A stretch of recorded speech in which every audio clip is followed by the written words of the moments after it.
vous fait le plus peur? Eh bien, c'est cette question que l'IFOP a posée dans un sondage que nous vous révélons ce matin. Résultat? La punaise de lit. Loin devant les souris et les frelons. Punaise de lit. Élise Phillips. L'intervention commence par une inspection de tous les recoins. Je suis en train de faire une expertise pour voir là où sont les punaises de lit. Il faut savoir que les punaises de lit, elles sont vraiment dans les recoins au niveau du sommier, dans des parties sombres. Depuis 2 mois, l'appartement de ce couple est envahi par des punaises de lit, mais il a fallu un peu de temps pour repérer l'insecte.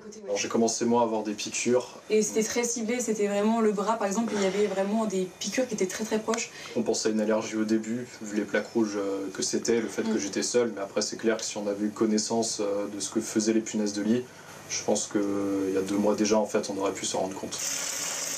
Toutes les zones infectées sont ensuite aspergées de produits. Difficile de se débarrasser de ces petites bêtes. En moyenne, il faut compter 1 mois et plus de 900 € et mieux vaut faire appel à un professionnel.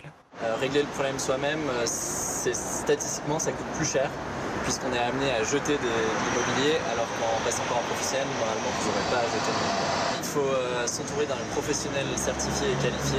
Et les punaises de lit ne sont pas les seuls nuisibles à proliférer.